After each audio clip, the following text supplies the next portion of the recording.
ကဲ ASA ဖြစ်ပါတယ် ASA Aspire Light 16လို့ခေါ်တယ်ကဒီဇိုင်းကာလာနေထားတော့ဒီလိုလေးလာပါတယ်လုံးဝခက်မှတ်မိုက်ဒီဇိုင်းလေးလာနော်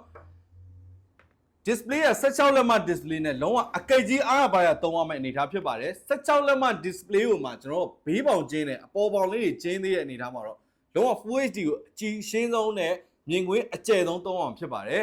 ဒါတော့သူ့ရဲ့ keyboard အနေထားတော့ number key လေးတွေပါမယ်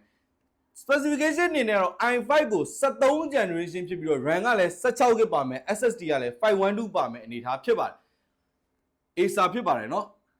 နောက်တစ်ခုအနေနဲ့ကတော့ 16GB RAM မှာ slot တစ်ခုအပိုပါသေးတဲ့အတွက်ကြောင့်မလို့ကျွန်တော် RAM ထပ်တိုးလို့ရတယ်လွယ်လွယ်ကူကူပဲတိုးလို့ရမှာဖြစ်ပါတယ်ဈေးနှုန်းကလည်း18သိန်း9000ပဲဖြစ်ပါတယ်ဒီကောင်အနေထားလေးလုံးဝအကိတ်မှအကိတ်ပြလုံးဝအကိတ်ဆိုပေမဲ့သုံးရတာဘေးပေါင်လေးလည်းကျင်းတော့ကြစ်ကြစ်လေးလေးတဲရပိုးရလဲလွယ်မှာဖြစ်ပါတယ်ဒါတော့ ASA Aspire Light 16လို့ခေါ်တယ် display က16လက်မ display နဲ့လုံးဝ share သုံးရမှာဖြစ်ပါတယ်ဈေးနှုန်းကတော့18သိန်း9000ပါသူ့ရဲ့ညာဘက်ချမ်းမှာဘာပေါ့တွေပါလဲဆိုတော့ SD card slot ပါမယ် USB port ပါမယ် Ethernet port တွေပါမှာပဲဖြစ်ပါတယ်ဘယ်ဘက်မှာဆိုလို့ရှိရင်တော့ USB port နဲ့ HDMI နဲ့ Type C port ပါမှာပဲဖြစ်ပါတယ်အဲ့လို port လေးလည်းစုံတယ်ဒီဇိုင်းပိုင်းကလည်းလုံးဝကြစ်ကြစ်လေးလေးဒီဇိုင်းဖြစ်တယ် display ကလည်းကျယ်မယ်